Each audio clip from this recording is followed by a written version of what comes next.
Shabbat Shalom mga kapatiran na nag-observe ng araw ng pamamahinga ngayon dito sa Assembly of Yahuwah Philippines. Araw po ng Biyernes ngayon pero ngayon po ang ating araw ng pamamahinga. At shalom na rin po sa ibang mga kapatiran na ibang araw ang inyong pamamahinga. To give us a short introduction para sa ating Torah reading, we'll ask Sister Bakar sa IAO para sa introduction. Go ahead po, Sister Bakar sa IAO. Sa nagdaang chapter 22 ay sinabing nalaman na ni Yeshayahu na may nakalaan ng judgment si Abba Yahuwah para sa mga taga-Yahuda. At itong judgment ay hindi na po mababago. At itong judgment pong ito ay sinabi uli ni Abba Yahuwah sa verse 26 to 27 sa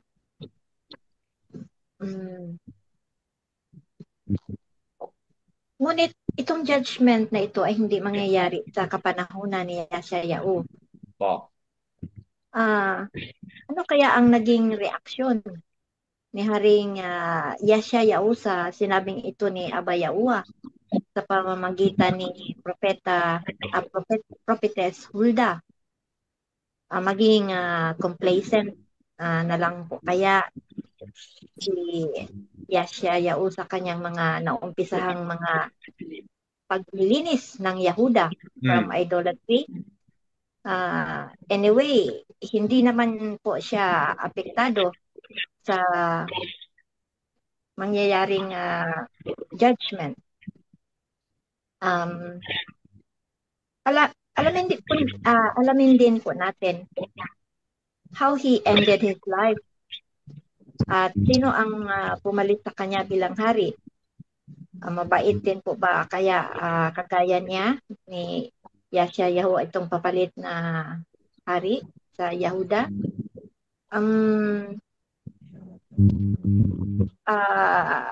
Malalaman natin ang kasagutan sa mga tanong na ito habang makikinig po tayo sa pagbabasa ni Brother Ron. Brother Ron o Brother Dionisio ba yun? Brother Ron. Brother Ron. Yes. Go ahead po. Thank you po. Thank you po, Sister Bakar Aseo sa introduction. Well, let's welcome po si Brother Ron. Yung mga palaisipan binigay ni Sister Bakar Aseo. Pag-isipan niyo po yon. And then habang basahin ni Brother Ron, malalaman natin kung ano yung mga possible na mga kasagutan. Go ahead po, Brother Ron. Hindi ka namin po marinig.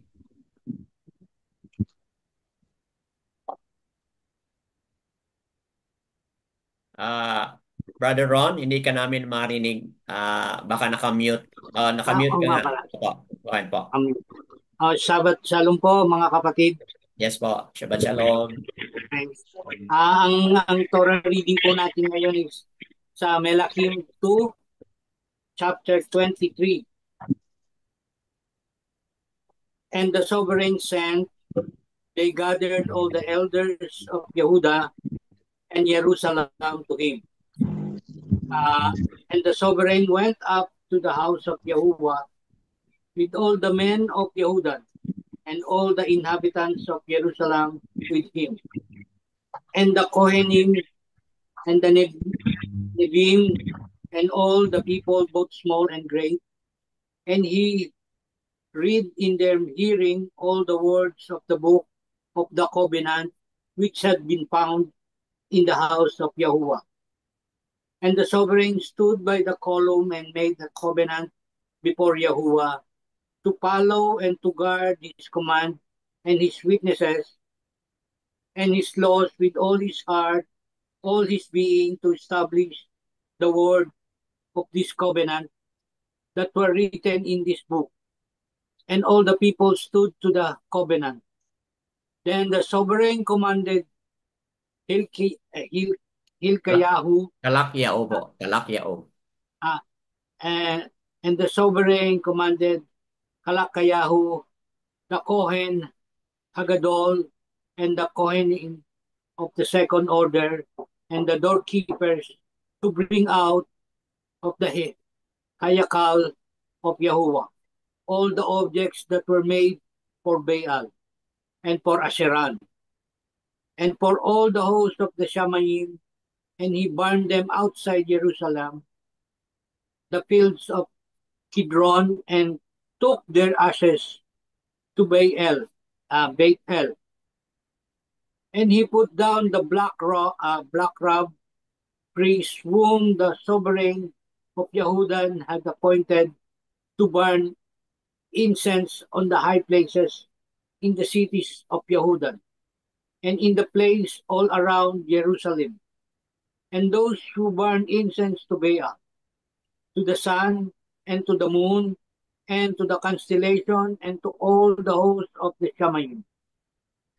And he brought out the Asherah from the house of Yahuwah to the Wadi Kidron, outside Jerusalem, and burned it at the Wadi Kidron, and ground it to ashes, and threw its ashes on the grave of the sons of the people. And he broke down the house of the male called prostitute that were in the house of Yahuwah, where the woman wove tapestry for Asherah. And he brought all the Kohanim from the cities of Yehuda and defiled the high places where the priests had burned incense, from Geba to Beersheba, and broke down the high places at the gates which were at the entrance of the gate of Yehoshua, the governor of the city, which were to left of the city gate. However, the priests of the high places did not come up to the altar of Yahuwah in Jerusalem, but they ate unleavened bread among their brothers. And he defiled Tophet, which is in the valley of Ben Hinnom, so that no man could make his son or his daughter pass through the fire to Molech. And he did away with the house that the sovereign of Yehuda had given to the sun at the entrance to the house of Yahuwah, by the room of Nathamelech, the Enoch that were in the court, that he burned the chariots of the sun with fire, and the altars that were on the roof of the upper room of Ahash, which the sovereign of Yehuda had made, and the altars which Menashe had made in the two courtyards of the house of Yahuwah. The sovereign broke down and rushed from there, and threw their dust into the Wadi Kidron. And the sovereign defiled the high place that were before Jerusalem, which were on the right hand of the mountain of destruction, which Shlomo, sovereign of Israel, built for Ashtoreth, the abomination of the Sidonians, and for Chemosh, the abomination of the Moabites, and for Milcom, the abomination of the children of Ammon. And he broke in pieces the pillars and cut down the Asherim and filled their place with the bones of men. And also the altar that was at Beit El, and the high places which Jeroboam, son of Nebat, made, by which he made Israel sin. Both that altar and the high places he broke down, and he burned the high places and ground it to dust, and burned the Asherah. Then Yoshiyahu turned and saw the tomb that were there on the mountain, and he sent and took the bones out of the tombs and burned them on the altar and defiled it according to the word of Yahuwah, which the man of Elohim proclaimed, who proclaimed these words. And he said, "What tombstone is this that I see?" And the man of the city said to him, "It is the tomb of the man of Aloyahim, who came from Yehuda and proclaimed these matters which you have done against the altar of Beit El." And he said, "Let him alone, let no one move his bone." So they left his bone alone, with the bones of the Nabi who came from Shomeron. And Josiah also took away all the house of the high places that were in the cities of Shomeron, which the sovereign of Israel had made to provoke. And he did to them according to all the deeds he did in Beit El.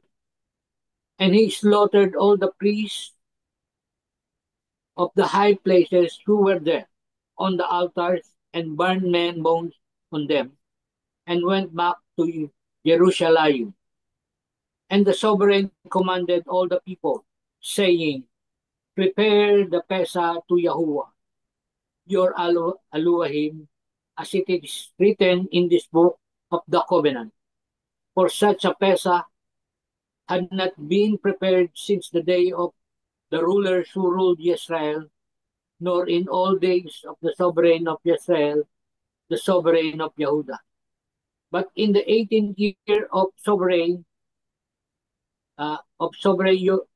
Yoshiyahu, this Pesa was prepared before Yahuwah in Jerusalem.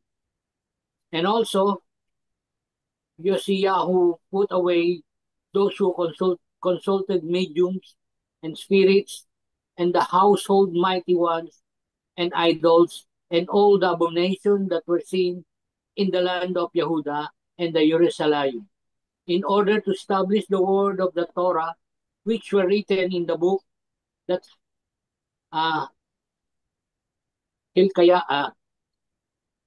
Hilkiyahu the Kohen found in the house of Yahuwah. And before him there was no sovereign like him, who turned back to Yahuwah with all his heart and with all his being and with all his might, according to all the Torah of Moses. And after him none rose up like him.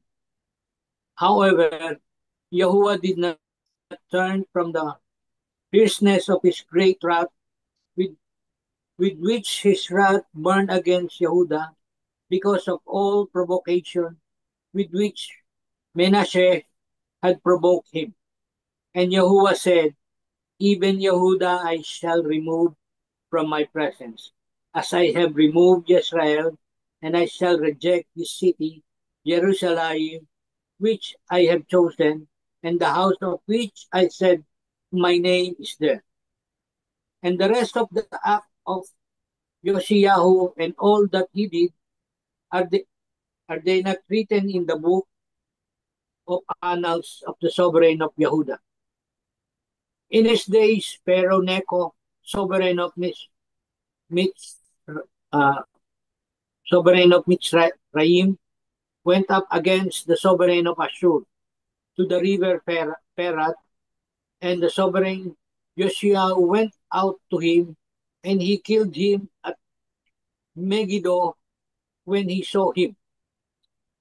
And his servants conveyed his body in a chariot from Megiddo and brought him to Jerusalem and buried him in his own tomb. And the people of the land took Jehoahaz, son of Yoshiyahu, and anointed him and appointed him to reign in his father's place. Jehoahaz was 23 years old when he began to reign, and he reigned 3 months in Jerusalem, and his mother's name was Hamutal, the daughter of Yirmeyahu of Libnah. And he did evil in the eyes of Yahuwah, according to all that his father did. And Pharaoh Necho imprisoned him in Riblah in the land of Hamath, to keep him from reigning in Jerusalem, and he imposed on the land a fine of 100 kikars of silver and kikar of gold. And Pharaoh Necho appointed Eliakim, son of Josiah, to reign in place of his father Josiah, and changed his name to Jehoiakim. And Pharaoh took Jehoashaphat and went to Mitzrayim, and he died there. And Jehoiakim gave the silver and gold to Pharaoh. Only he taxed the land to give silver according to the command of Pharaoh, exacted the silver and gold from the people of the land, from every one according to his assessment, to give it to Pharaoh Necho. Jehoiakim was 25 years old when he began to reign, and he reigned 11 years in Jerusalem, and his mother name was Sevida, the daughter of Pedaiah of Ruma. And he did evil in the eyes of Yahuwah according to all that his father did. Shalom. Yada, yada Yahuwah. Salamat po, Brother Ron, sa pagkabasa. There are 36 na mga talata o mga verses ng pangalawang Malakiam, chapter 23. Yun po ang ating Torah reading for today at nabasa po ni Brother Ron. Mga kapatid, nagbigay na po ng short introduction kanina si Sister Bakar Aseyao kung ano yung possible na nangyari dito. At sa kanyang mga palaisipan, meron na tayong mga sagot kung sino yung nag-take over, sino yung nagpalit, or ano ba, continuous ba yung loyalty ni Yasya Yao. Konting ano lang po mga kapatid, no? Konting clarification lang po. Sa nabasa na kanina, itong high priest, kung basahin natin dito sa English, Helkiah. Helkiah. Kung basahin po natin sa Hallelujah Scripture, Helkiah. But ating pong basahin yan according sa Yehudyat, Kalak.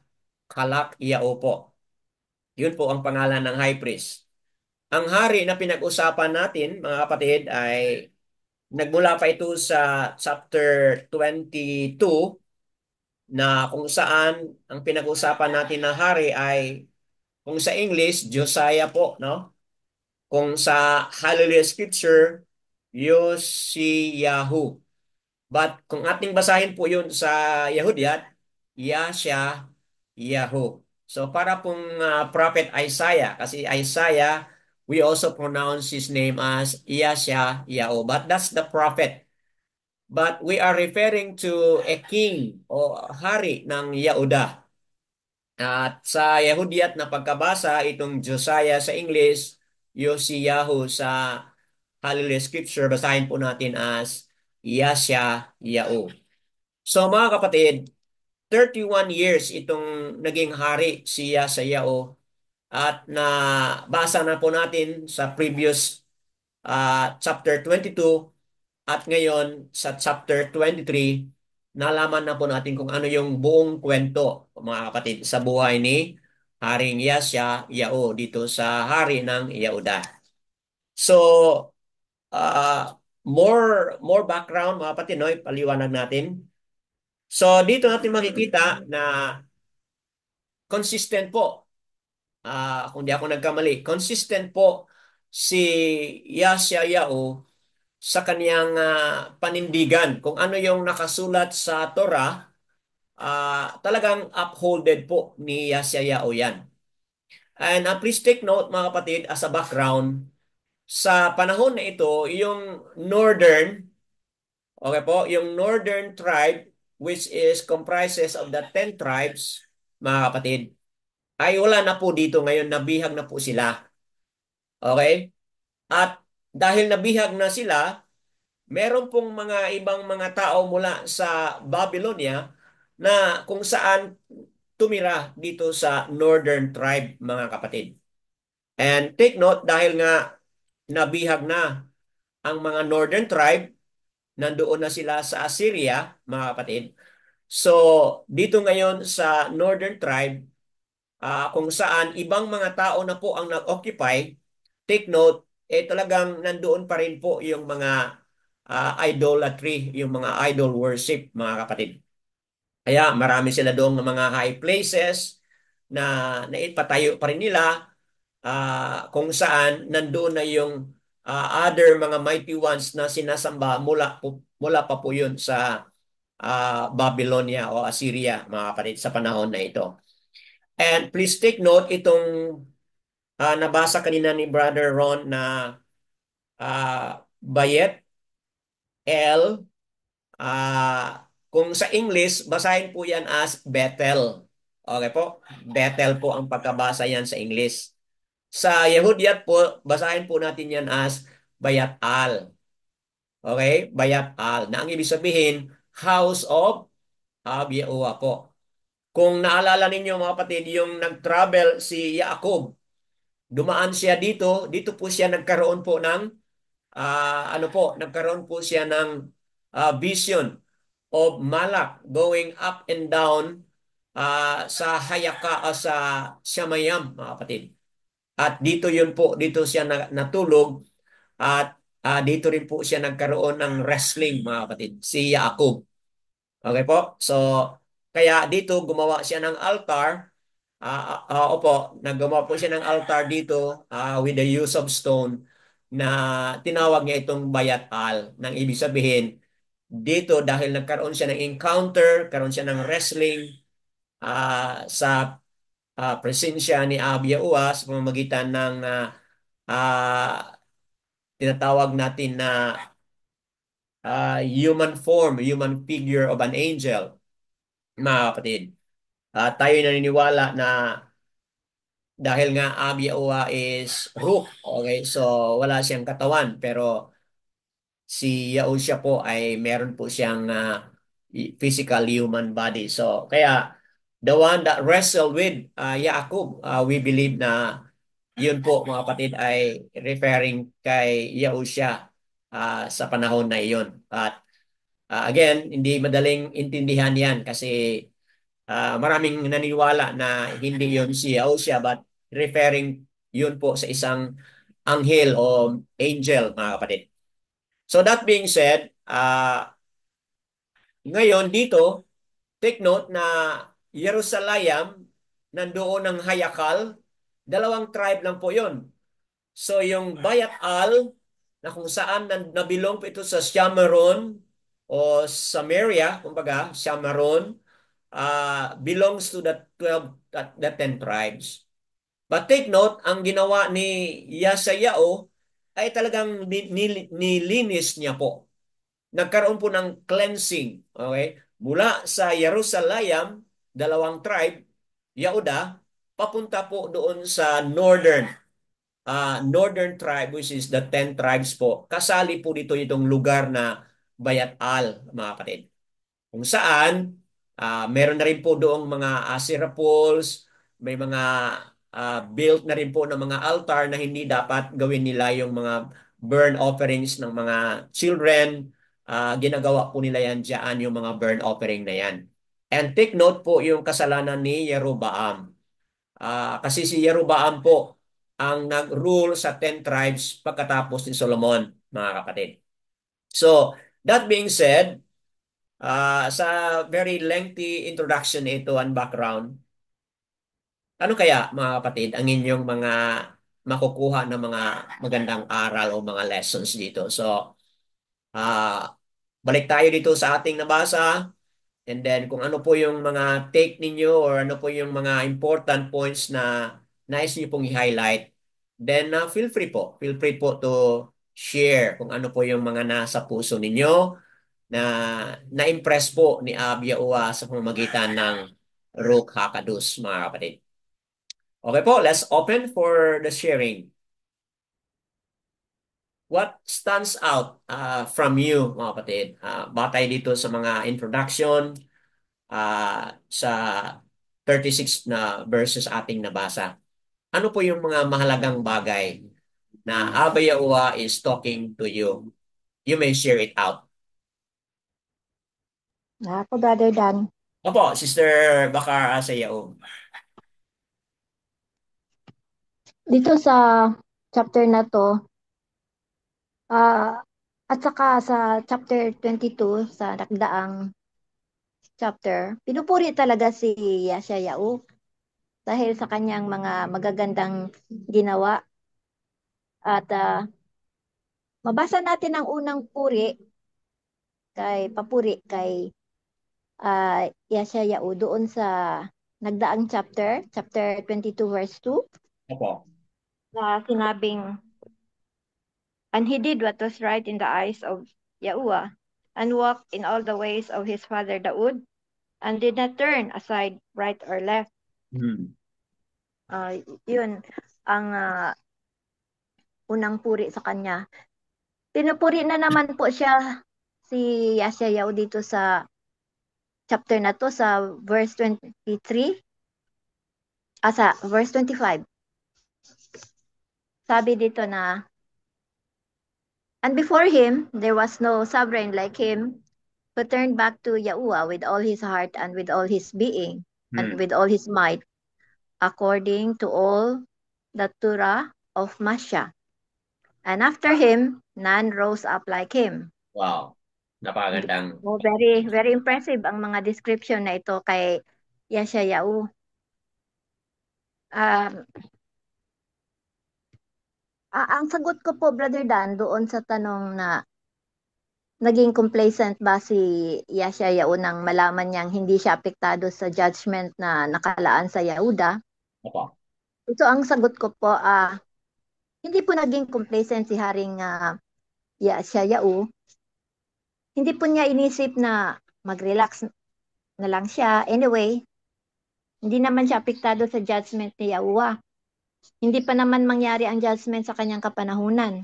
Opo. Saka pa ito mangyayari kung tapos na ang pamumuno niya at tapos na ang buhay niya. At hindi nag-isip ng ganito si Yashayahu. Bagkus ay lalo pa niyang pinagsikapan na Wow. maibalik ang tunay na pag-worship kay Abba Yahuwah. Ayon talaga sa kaparaanan ni Abba Yahuwah. Mababasa po natin ang lahat ng kanyang mga ginawang mga pagsisikap dito sa verse 4 up to verse 24. Opo. O yun, ang mga ginawa niyang mga pagpupursigi pa rin. Kahit na marami na siyang ginawa doon sa verse 22 na unang paglilinis niya nilinis niya ang Yahuda. Ah, ang nakita ko po ritong isa sa magandang highlight sa chapter na ito ay ang pagsabi ni Yashayahu na ibalik ang pag-celebrate ng Passover feast Tama. or Pasak na sa hinabahaba ng panahon ay napabayaan gawin ng mga Yasha'al from the time of the prophet Samuel, back 400 years ago up to Yashayahu's time. At ang pinakamaganda pa po ay si Yashayahu mismo, ang nagbasa ng Book of Law sa harapan ng mga taga-Yahuda. Hmm. Sabi ito sa verse 2 to 3 dito sa chapter na to. At sa kanyang pagbabasa ay dineclare niya ang kanyang commitment to obey the word of Yahuwah to the very best of his ability. At ang isa pa pong magandang pangyayari sa verse na ito ay ang sabi na then all the people stood to the covenant. Ibig sabihin lahat ng tao doon na handang tuparin ang covenant. Kasi nakita po kasi ng mga tao ang good example of leadership ni Yashayahu at ang mga tao po ay na-encourage to obey Yahuwah. Tama. Um, Ngunit despite sa righteousness na pinakita at ginawa ni Yeshayahu ay ah, di mababago ang judgment ni Yahuwah sa Yahuda at Hmm. kailangan ni Yahuwah na i-exile ang mga taga-Yahuda gaya ng pag-exile niya sa mga taga-Yashrael ng Northern Kingdom. Mm. Tungkol po sa paano si Yeshayahu namatay, sinabi dito na tagulang na 39 years old, Opo. siya ay pinatay ng mga Egyptian army, pinangunahan ni Necho. Hindi sinabi dito kung anong rason at napasali siya sa away ng mga Egyptian at Assyrians at kung bakit dito sa Second Kings chapter 23 Brother Dan, walang sinabing rason Opo. na napasali siya sa away ng mga Egyptian at Syrians. At ang anak niyang si Yahuahas ang pumalit sa kanya bilang hari. Ngunit itong si Yahuahas hindi pinaupo ni Necho bilang hari dahil dinala siya sa Matsaryam Opo. at binilanggo.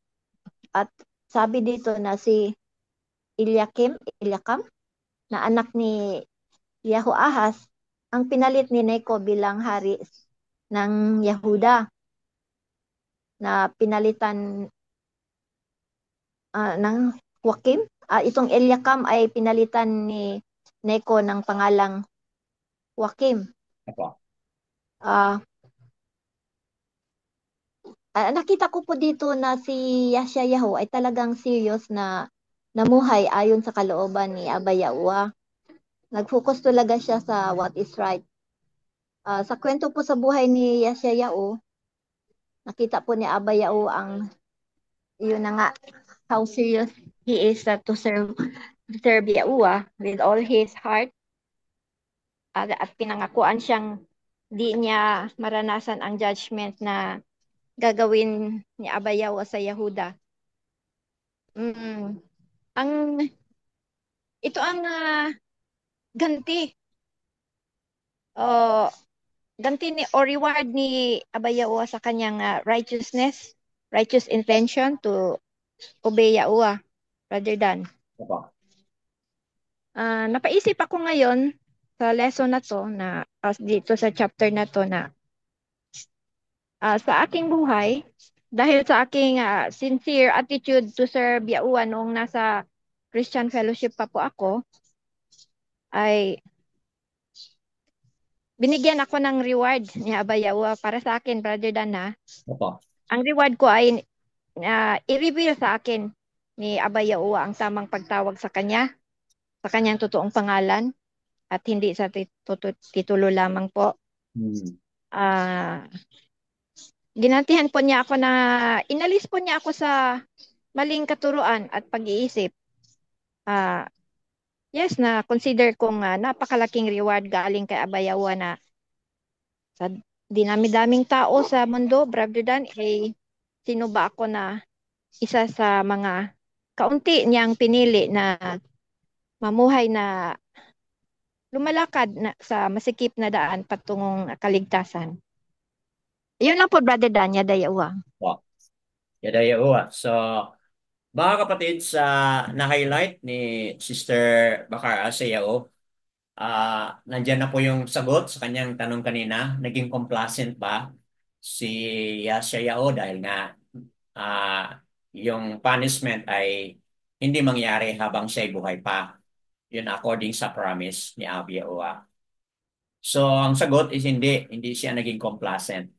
But instead, mas pinatibay pa niya yung kung ano yung ginawa niya sa chapter 22, dinagdagan pa niya. Siya mismo yung bumasa talaga ng Torah at nag-declare po siya ng kanyang complete allegiance with all his heart na Yes po. sundin po kung ano yung nakasulat doon sa Torah, mga kapatid.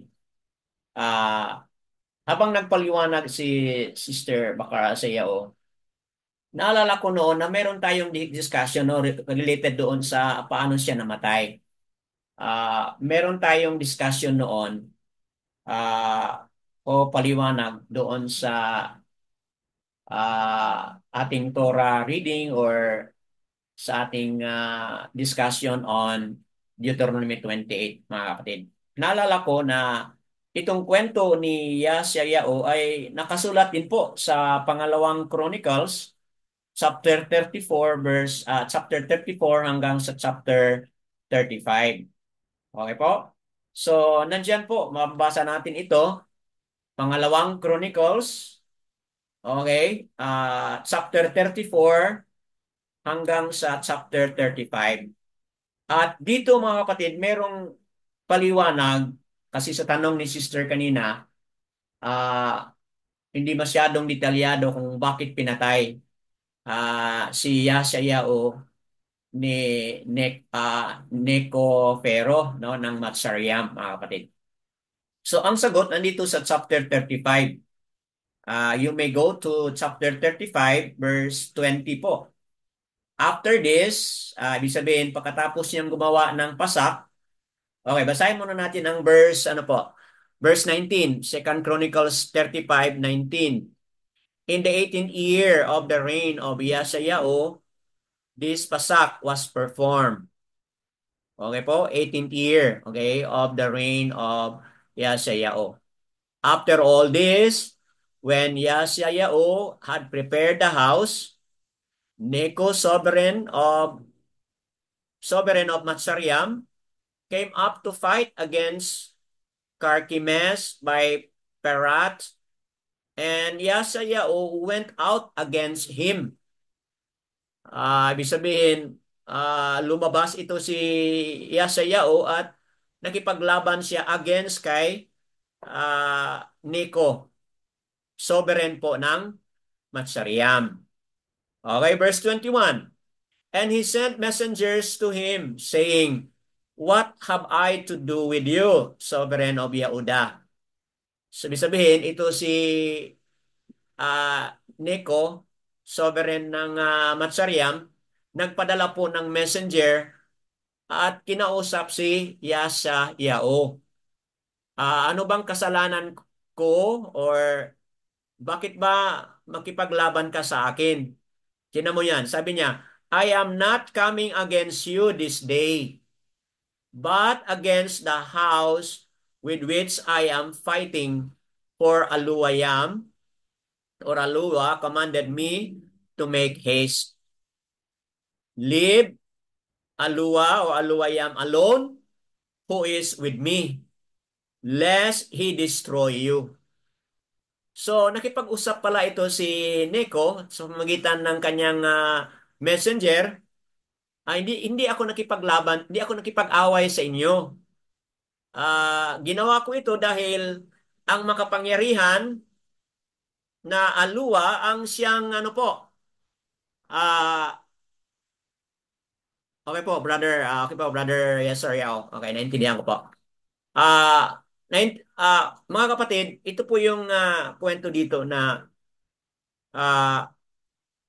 Neko, sovereign ng Matsariam, nagpadala po ng mensahe na ito po yung utos ni Aluwa o Aluwayam, yung makapangyarihan ng Shamayam. Inutos niya ako na makipaglaban sa mga kaaway na ito, but I am not against you. Okay, yun po ang kanyang mensahe dito, mga kapatid, malinaw po.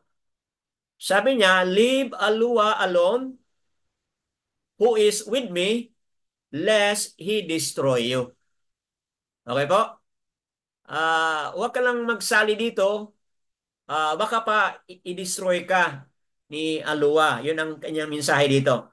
However, Yashayahu 22 po. However, Yashayahu would not turn his face from him, but disguised himself to fight against him, and did not listen to the words of Necho from the mouth of Aluwa or Aluwayam, and came to fight in the valley of Mehedo. And the archers shoot at sovereign Yashayahu, and the sovereign said to his servants, Take me away, I am severely wounded. And his servants took him out at the chariot and put him in the second chariot that he had, and they brought him to Jerusalem, and he died and was buried in one of the tombs of his fathers. So, ibig sabihin mga kapatid, bakit po siya natamaan ng chariot at natamaan po siya ng archer? Tama ba? Bakit po tumama yung Yes arrow, po. brother?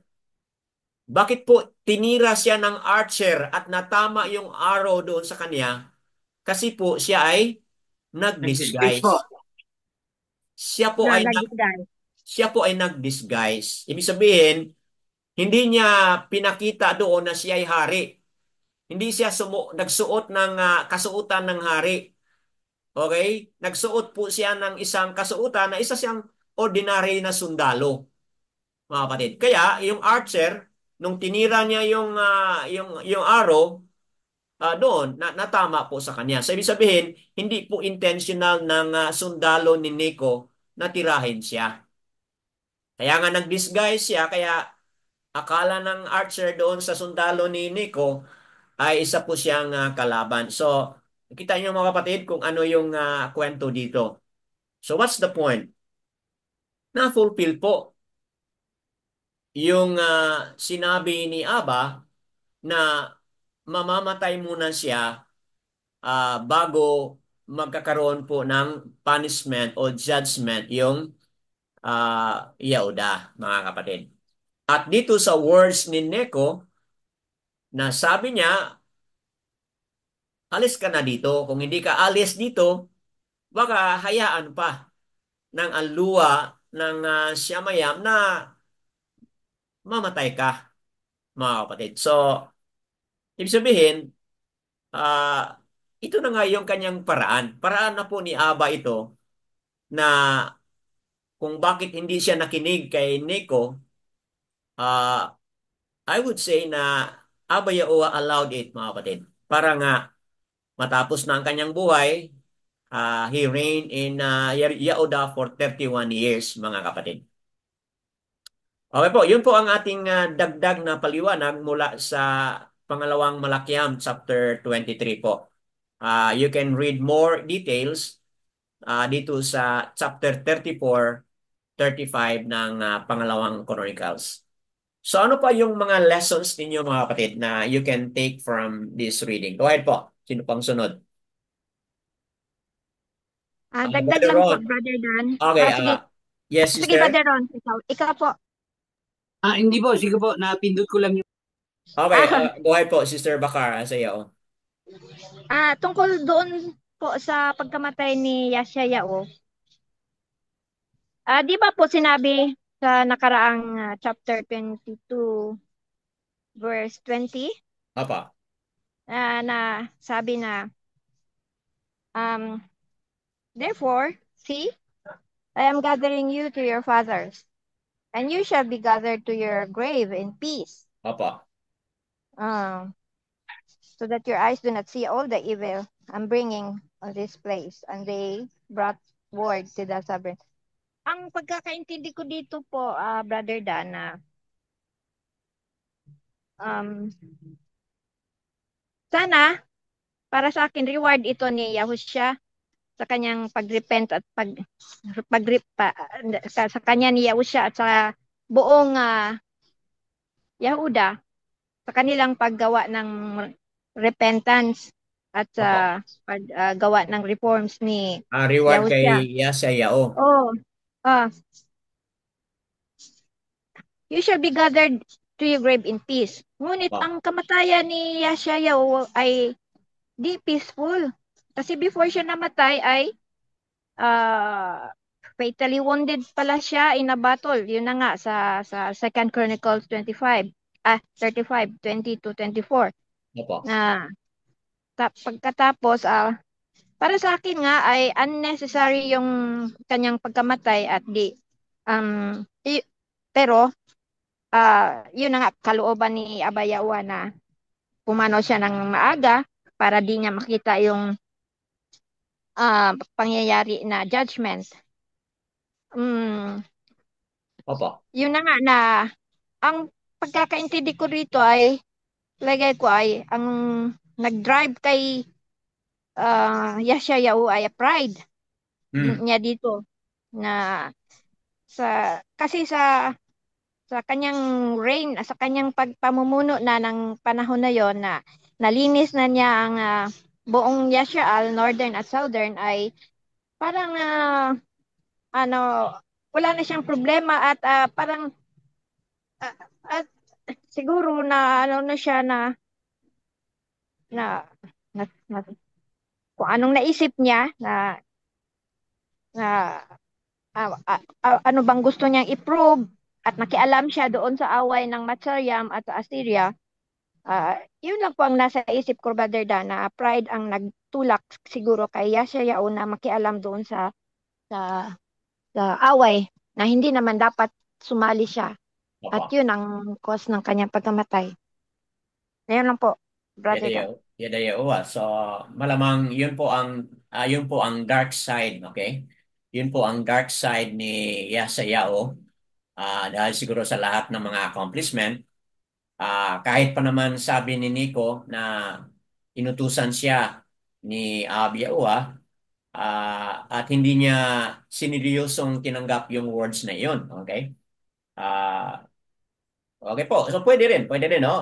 That's the dark side of Yasyayahu, mga kapatid. Pero, pero Brother Dan, he did not die in peace. Ano Di po, ba sabi sister? dito na he did not, Yashayahu did not die in peace. Di ba sabi sana dito ni Abayawa na I am gathering you to your fathers, and Opo. you shall be gathered to your grave in peace. Hmm. Namatay siyang hindi maganda. Sana kung natural death pa ba siyang namatay or like ano. Pero dito gravely uh, wounded siya eh. Kaya nagsuffer pa siya. Hindi siya he died in peace. Hmm. Okay po. That's a good observation. Yung kanyang kamatayan na heavily wounded siya, as you have explained it, is not a death na kasi kung i-expect mo na kapag mamatay ang tao na peaceful, ibig sabihin, ano lang, para bang Natural death lang po. pumanaw siya on a natural death na wala naman siyang, hindi na siya nag-suffer. So, that's a very good observation, mga kapatid. But again, balik tayo dito sa yung pagka-sovereign, no, ni Abia Ua. Yun talaga ang minsan hindi natin ano po, hindi natin ma-fathom, kumbaga. Ah, kung paano Yes at po. kung paano at bakit no inalaw ni Aba na ganun Yes. ang kanyang kamatayan. Hirap natin mga kapatid ma-fathom or ma-fully understand po. Okay, yadayawa po. Yes, go ahead, Brother Ron. Ah, hindi po kaya ah, yung mga nangyayari sa kasi po 'di ba merong mga instances na kala natin Tama. judgment ni Abba Yahuwah, but then it turned out to be na blessing in disguise po. 'Di Hmm. ba po nung nakarang na-discuss natin 'yan, parang ang nangyari is because of his pride na and yung kanyang pagiging sobrang protective sa Yehuda, hindi naman niya gera or hindi naman niya away, sumali siya. Opo. And directly sinabihan na siya na hindi Wow. ikaw ang kaaway ko, Opo. kundi yung kaaway mo. Sabi ni Pero Nico sa kanya na hindi ikaw ang kaaway ko ngayong araw na to, kundi yung kaaway mo. Kasi kaaway din po nila yung Assyria. Tama. Di po ba? So, unless kung hindi ka makikinig sa akin, baka ikaw ang mag-perish. Hmm. Wherein, siguro po, yun po yung masasabi natin blessing in disguise na paraan na po ni Aba Yawa na siya ay pagpahingahin na dahil after that war, i-apply na po ni Aba Yawa yung kanyang wrath sa Yehuda at sa Israel na sobrang lumabag sa kanyang Torah, sa Opo. kanyang covenant. And sabi nga niya kahit pa ang Israel or ang Yehuda na kanyang itinuring na set apart, buburahin niya dahil sa mga kasalanang ginawa or paglabag o yung abomination na ginawa nila sa harap ni Aba Yahuwah. But then, pangako ni Aba na hindi niya na makikita yung mga kasamaan na yon ng kanyang mga mata or while she is living, hindi na Opo. siya madadamay. So, yung pagkamatay niya doon sa gera it's like a blessing in disguise. Opo. Kasi lahat po tayo kasi nakikita natin ang death as a punishment. Parang ganun po, di ba? Hmm. Wherein na inagaw ka na sa lupa para hindi mo na makita ang mangyayaring kasamaan o yung darating na kasamaan. Dahil may nakalaan na po talaga sa Yahuda tsaka sa yung Israel nga po na nakubkob na nga po. So susunod na nga po yung Yahuda na iano. Sa pamamagitan, kita niyo po yung transition na nung maghari yung isang anak niya in Opo. replacement of him, pinakailaman na ng Matsarayam ang sovereign doon. Opo. Hindi ikaw ang gusto kong maging hari, ito yung magiging hari diyan sa parang ang namili ng hari sa Yehuda noon ang ano na ang Ihitor, ang Matsaryam. Di po ba? Ganun po ang nangyari, di ba? Opo. Kasi nga po darating na nga po yung ano eh. And alam siguro po nakikita rin ni Aba na ganun nga mangyayari na yung susunod kay Yeserahu na magkakaroon uli ng abomination. So yung mga magagandang ginawa niya sa Yehuda, eh, mawawala na uli. Kumbaga, babaguhin, hindi na susundin ng mga susunod sa kanya. Kaya magkakaroon na po ng wrath or ng parusa sa Yehuda. Kakaroon na, lahat sila mawawala sa Yehuda, mawawala ang buong Israel, lahat sila pupunta sa lahat sa bayang hindi kanila at lahat sila magiging ano doon. Magsisilbi sila sa mga Diyos na hindi naman nila kilala or Opo. hindi nila ano. Ganun lang po. Parang yung nangyari kay Yesarao na parang blessing in disguise na po yun na pinagpahinga na po siya. Para yun po sinasabi ata na you will rest in peace among your fathers. Na although medyo yun nga po yung the way it was uh, being manifested is hindi maganda dahil namatay sa gera. Pero Opo. kung nakinig siya kay Pero Neco, umalis siya sa gera Hmm. o umano po siya, hindi po siya nakialam, maaring kung natulog siya doon sa kanyang kaharian sa Yehuda, baka hindi na baka pinatulog na lang po siya. Since hindi siya nakinig na yung pong yung pong Opo. ano galing din kay Aba Yahuwah yung mga aksyon ni Pero Neco Hmm. para girahin ang Assyria. Nakaaway din ng Yahuda na kumbaga yung impluwensya ng Assyria dinadala na rin po sa kanila sa Yehuda kaya Hmm. kumbaga para silang naging ano doon eh kung ano-anong pananampalataya ang nabuo dun sa Yehuda noon eh na inayos niya lang nung ano nilinis niya lang during his reign Hmm. parang ganito. Okay po. So, wow, napaka wonderful explanation, no? Makukuha natin dito sa paliwanag ni Brother Ron, mga kapatid. Ah, if you sum it up, talagang walang ibang nakakaalam kung ano yung dahilan, no? BOA lang talaga, mga kapatid, ang nakakaalam sa mga dahilan kung bakit hinayaan ni Aba na ganun na nga ang kaniyang kamatayan, mga kapatid. Okay po. So, anyone else? Sino pa po merong idagdag? Gagadan. Opo, Brother Junicio, go ahead po. Kunti lang pong ano ko, yung diya ko rito sa history nito. Opo. Kaya masabi natin na ah, kung hindi papayag si Abba Yahuwah sa mangyari, so hindi ito mangyari. Pero Hmm. ah, ito ay may prophecy naman na ah, hindi siya mag-ano sa ah, his abomination Hmm. given to Yahweh kapag buhay pa si Netanyahu. So ito talaga ito siguro kay Abba Yahuwah that's the Abba Yahuwah will na Opo. mangyari upang mabigay niya ang ano yung his wrath and abomination to so only that brother Dan. So Hmm. Abba Yahuwah will permit him to die in order that he can pursue his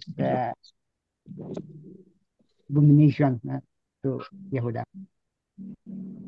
Opo. So, yes, salamat Brother Junicio sa dagdag na sharing mula dito sa ating reading. So,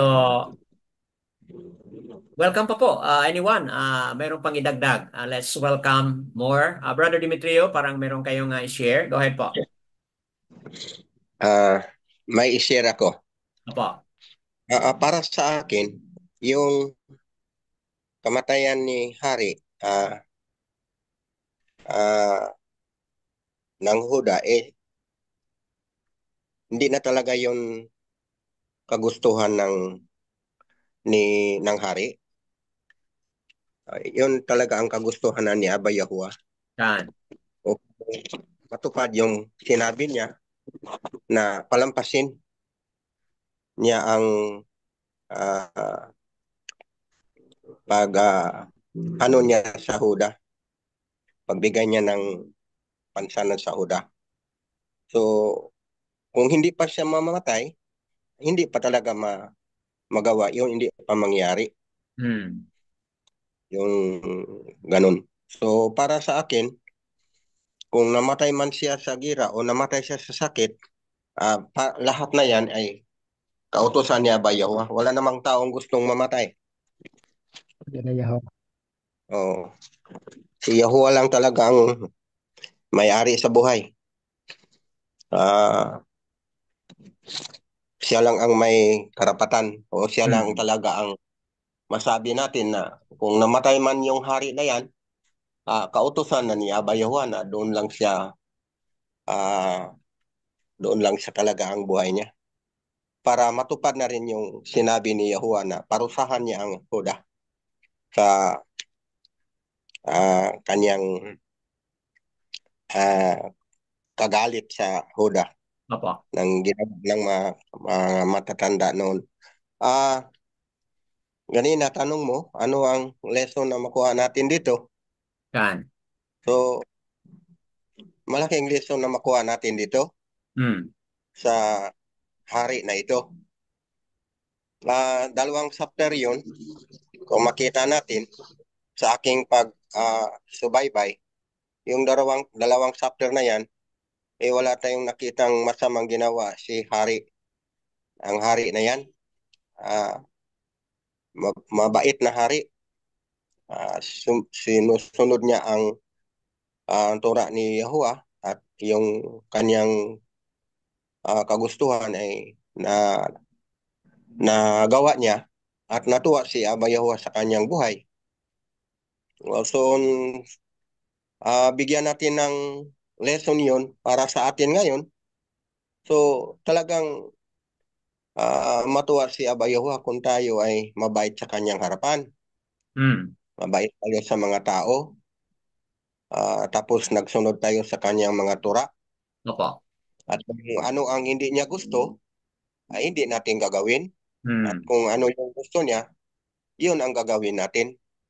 Katulad ng hari na yan, binigyan siya ng award na sana yung parusa sa Huda, mangyari na yun. Pero nakita man ng hari na yan na talagang mayroon parusa na nakatago.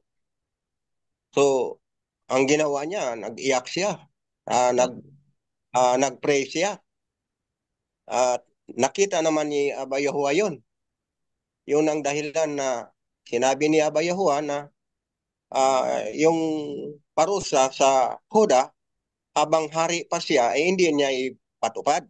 Tama. Kasi nandoon siya. So para yun nga ang para sa akin yung kamatayan ng hari na yan kautusan na ni Aba Yehowa para matupad na yung kanyang sinabi na talagang paparusahan niya yung Huda na yan dahil sa mali na ginawa nila.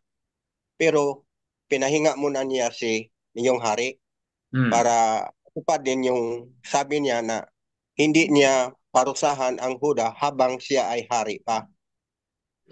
So makita talaga ni Aba Yehowa na itong hari na ito ay mabait, masunurin at matakutin sa kanya at nagsunod sa kanyang utos.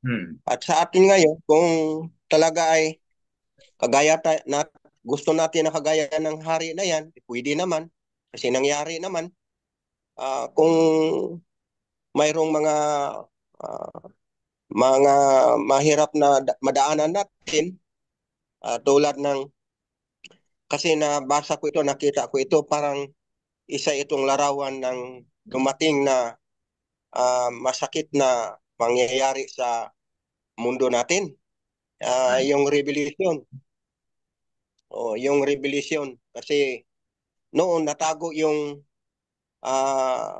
galit ni Aba Yahuwah. Pero sa revelation, mabasa na natin yun. Mabasa at malaman natin na ganun pala ang galit ni Aba Yahuwah sa mundo. Opo. So, yun, kung gusto tayo na maligtas ng masakit at mahirap na revelation na yan, tulad ng maghari na yung one government, one religion, one currency, talagang mahirap na yan. Wow. Pero para sa akin, ang nangyari ng hari na ito ay kung ang ugali natin ay gaya ng hari na ito na mabait, matakutin sa ay Aba Yahuwah, masunurin, ay talagang ililigtas tayo ng revelation na yan. Kasi mahirap na yan eh.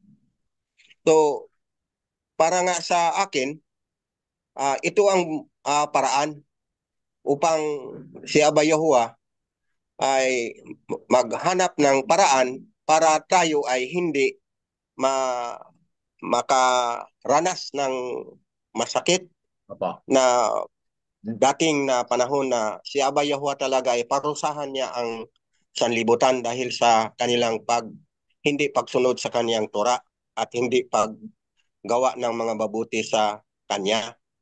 At maligtas talaga ang tao na yan, ng panahon na yan.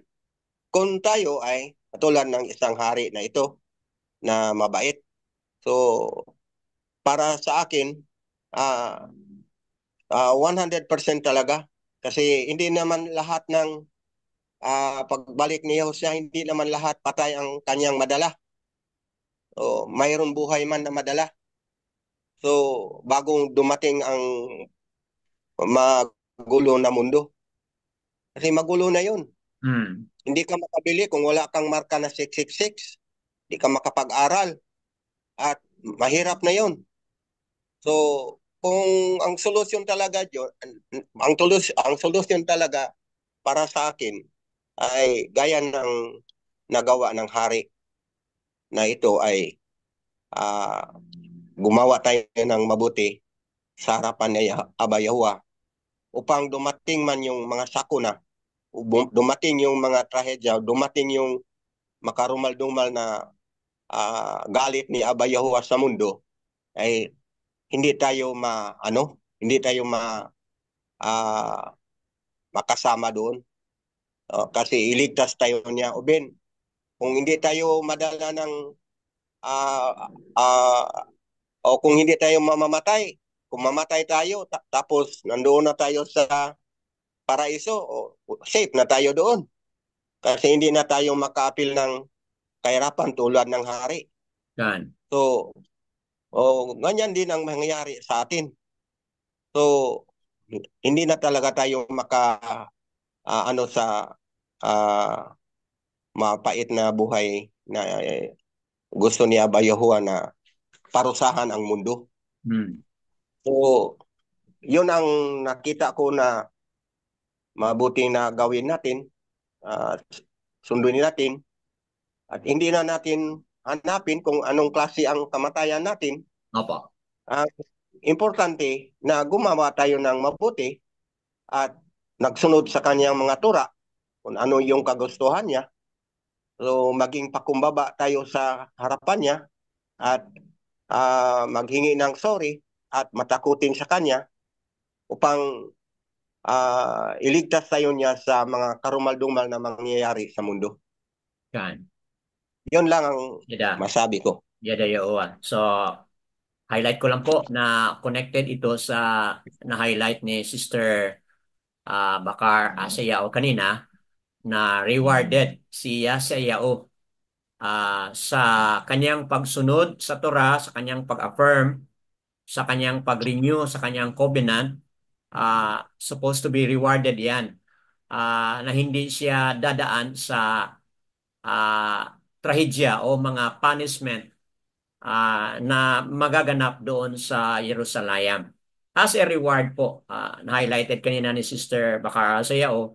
Ngayon, na-highlight na rin po ni Brother Demetrio bilang application sa ating buhay ngayon na we are being encouraged to really obey and keep the Torah, keep the commandment, at oo, may darating na persecution, may darating na tribulation, wishing or hoping na Abyawa maawa sa atin at hindi na niya i-allow na dadaan pa tayo or maging bahagi pa tayo dito sa hinihintay na great 7 years tribulation, mga kapatid. So that's a good lesson. Siyempre, wala namang ibang mag-decide yan kundi si Abyawa. Ang ating great lesson dito is obey lang tayo. Okay, let's obey and keep His Torah and His commandment, mga kapatid. Now, habang nagpapaliwanag si Brother Ron kanina at si Brother Genicio, pumasok sa isip ko, mga kapatid, itong chapter 23, chapter 23 verses 14 hanggang sa verse 17 po. Let me say it again. Habang nagpapaliwanag si Brother Ron, si Brother Genicio, my mind was caught sa 23 ng pangalawang Malakiam verses 14 hanggang sa 17. Okay po? Kung wala na tayong time magbasa niyan kasi we're done reading in it. But mga kapatid, pumasok sa isip ko na parang meron tayong reading noon na may kaugnayan ito o baga may prophecy ito. Okay? Itong mangyari dito na broke in pieces, yung mga pillars, itong altar doon sa Bayat Al, at marami pang ibang nabanggit dito, no? Kayo na lang magbasa kasi for lack of time. But I was contemplating yung mga sinasabi ni Brother Ron at Brother Genicio. I was led to unang Malakiam chapter 13, which is nabanggit na rin po ito ni Sister Bakar Asayao sa nakaraan. Okay po? Chapter 13 ng unang Malakiam. Basahin ko po para ma-appreciate niyo yung chapter 12 at chapter 22 ng 23, 14 to 17 ng pangalawang Malakiam. Basahin ko po ngayon ang chapter 13 ng unang Malakiam, mga kapatid. Verse 2. Verse 1 po. It talks about a man of Aluwa o Aluwayam went from Yehuda to Bayat Al by the word of Yahuwah while Yeroboam was standing by the altar to burn incense. Okay po? Mahalaga po yan kasi kung tingnan mo yung pangalawang Malakiam 23, mga kapatid, the same is also true here na banggit dito. Yung a man of Aluwayam who proclaimed these words kay Yeroboam, hindi na pinahukay ni Yashayao ang kanyang buto. Okay, kung tinan mo yung verse 17 po. The tombstone that I see, and the man of the city said to him, it is the tomb of the man of Aluwayam or Aluwa, which came from Yehuda and proclaimed these matters, which you have done against the altar of Bayatal. Okay po, so may nagtestify po na taga roon. Yan po yung tombstone ng man of Aluwa na nagmula sa Yehuda na nag-declare kung anong mangyari, kung ano yung ginawa mo dito ngayon sa altar ng Bayatal. Okay po? Balik tayo dito sa chapter 13, pang-unang Malakiam. Moving on tayo sa verse 2. And he cried out against the altar by the word of Yahuwah and said, okay, ang tinutukoy natin ito yung Aman of Aluwa na nagmumula sa Jerusalem na pumunta sa Bayat-al. Na habang si Yeroboam nandoon din po nakatayo. Okay? Sa harapan ng altar na iyon, nakatayo siya upang mag-offer siya ng incense, mga kapatid. So ito yung sigaw ng Aman of Aluwayam. O altar, sabi niya, altar. Thus said Yehovah, see, a son is to be born to the house of Daud. Yashayao is his name. Ito na yung na-highlight ni Sister Bakara sa Yao na prophesy na meron palang maisilang na bata. Okay, sa house ni Daud, mga kapatid. And on you, he shall offer the priest of the high places who burn incense on you, and man's bones be burned on you. Okay, take note mga kapatid ha. Man's bones be burned on you. At ito rin po yung ating nabasa kanina sa 23 verses 14 to 17 po mga kapatid, na fulfill po. This is the sign which Yahuwah has spoken. See, the altar is split apart, and the ashes on it are burned out. And it came to be when sovereign Jeroboam heard the sayings of the man of Aluwa, who cried out against the altar in Bayat-al, that he stretched out his hand from the altar, saying, seize him.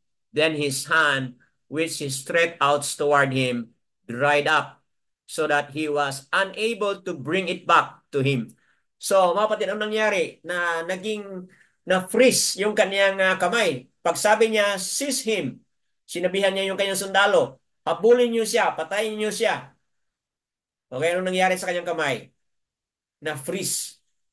Hindi na ibalik doon sa kanyang paa o sa kanyang shoulder, hindi na balik, hindi na baba, mga kapatid. Na-freeze na ganun. So, kayo nung kapangyarihan yun, kaya Yahuwah yun, protecting the man of Aluwa na siyang nag-declare doon, mga kapatid. So, kung ano yung nag-declare doon sa chapter 13, dito ngayon sa chapter 23, lahat nito ay natupad. Na pati yung mga bones, di ba? At sa ating nabasa kanina, pati yung mga bones ng mga priest na nag-aalay po doon sa mga high places na iyon.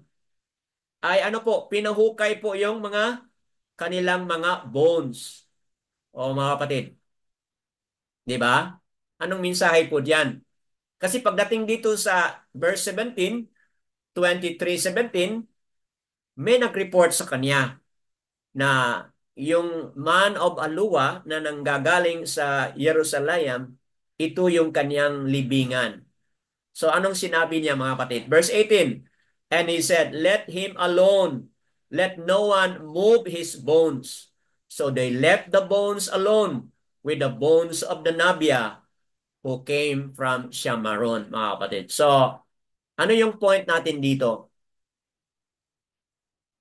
Kung ano yung word ni Yahuwah na declared through the man of Aluwa nagmula sa Jerusalem. Kung ano yung kanyang declaration, many years pass. Ay sinilang ito siya sa Yao.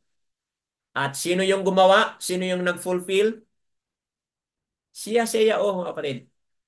Bago pa na isinilang siya sa Yao, meron na siyang trabaho ng gagawin. At ano yung at ang lahat ng trabaho na nideclare ng man of Alua na mula sa Jerusalem in the front of Jeroboam. Lahat ng kanyang mga declaration ay natupad at ginawa ni Yasya Yao. So what is that, mga kapatid? What is that to us ngayon, mga kapatid, bilang mga mananampalataya ni Abba Yahuwah? Kung ano po pala yung kanyang declaration, kung ano yung kanyang mga words na na-utter o ang mga nasulat na mga words na na-utter ng mga prophets which may be applicable sa ating buhay, mga kapatid. Kaya ano po, maaari pong mangyari yun. It shall come to pass. Once the word of Abba Yahuwah spoken through the prophets, it shall come to pass, mga kapatid. At walang makapag-twist niyan. Yan talaga po ay magiging mangyari. Kaya, pinahalagahan natin dito sa mga nag-share na rin po. Pinahalagahan talaga natin dito with Brother Dimitrio rin nag-share na kanina. Yung ating obedience. Makipag-align tayo sa Torah. Makipag-align tayo sa mga words of Abba o align tayo doon. Commit ourselves there. Be committed to the words, to the Torah, instruction of Abba Yahuwah. Kasi po, ano yung mga sabi niya dyan, talagang mangyayari yan po, mga kapatid. It shall come to pass. Talagang mangyayari yan, mga kapatid. So, yan po ang aking nais i-highlight. And wow, napaka dami nating mga na-share dito. And Abba Yahuwah is talking to all of us. Yada Yahuwah po. Yahuwah po. Radani. Opo, Brother Ron. Yung pong binasa niyo sa Melakim 1, chapter 13, di ba po propesya yon kay Haring Yesarao na ipapanganak siya, gagawin niya yung kalooban ni Abba Yahuwah. Opo. At Okay lang po, Brother Junicio. Okay, go ahead po. Sige po, Brother Ron. sa panahon po natin, ganito lang po. Maaring yung hindi natin na malaman kung ano man po ang kalooban ni Abba Yahuwah para sa atin. Pero isa lang po ang dapat nating malaman, na kung susunod po tayo at magiging tapat tayo kay Abba Yahuwah, Opo. yung mabubuting bagay na pinakita niya po dun sa mga sovereign or sa mga hari o sa mga propeta o sa mga alagad niya na sumunod sa kanyang Torah, sa kanyang mga salita, is pwede rin pong mangyari sa atin. Sama. Ang talaga pong bottom line is be humble and obedient in the face or in front of Abba Yahuwah. Yan. Kumbaga, wala po tayong pwedeng gawin to please, I mean to make him happy with us. I mean, there's no greatness in us, really. Kan. Ang kadakilaan po ay na kay Abba Yahuwah lang. Kan. Ang kailangan lang po nating gawin is sumunod, maging tapat doon sa kanyang mga salita sa Torah, sa mga habilin sa atin.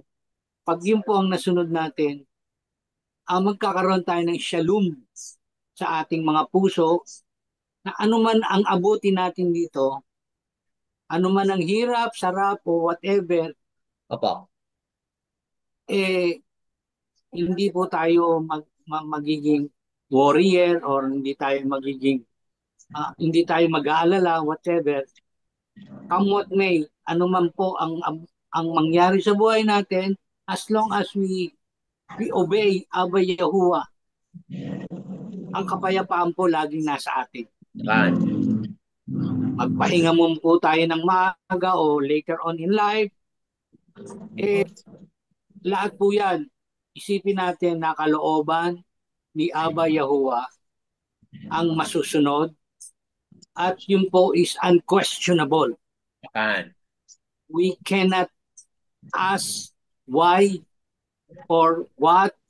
Basta po ang kalooban niya is dakila at lahat mabuti. Kaya po sabi ng ating Messiah Yahusha na hindi ako ang dakila, hindi ako ang magaling, kundi ang aking ama sa langit o sa mayam.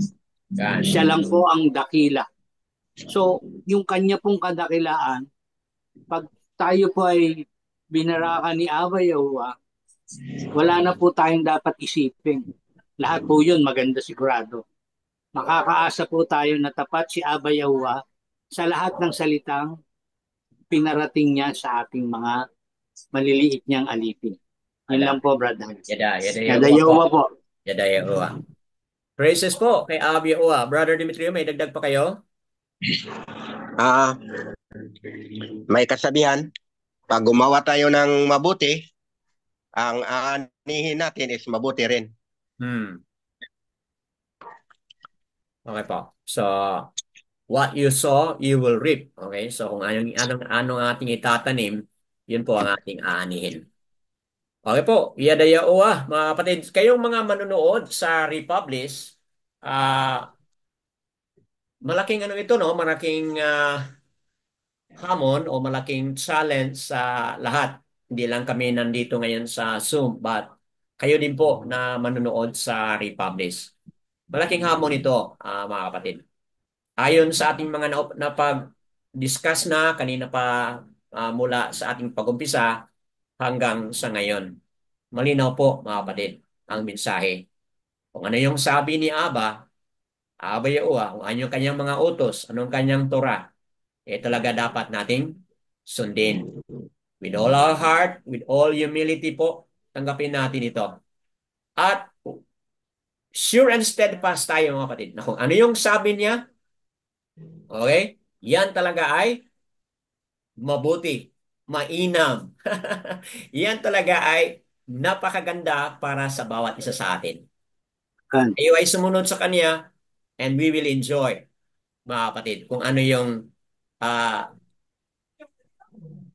ibig sabihin ng kanyang mga salita. Kung tayo magsunod, kung kanyang Torah, kung ating susundin po, we will benefit po sa kanyang kagandahang loob, sa kanyang kabutihan, mga kapatid. So that being said, let me remind you, kayong mga manonood sa first time, siguro second time, ito nga po yung apat na mga titik mula sa tuo, mula sa kanan, papunta tayo ng kaliwa. Ya, ha, u, ha. Na dalawang ha, which is yan ay letter H, na ang letter H, babasahin natin as AH. Kaya letter Y plus AS maging ya.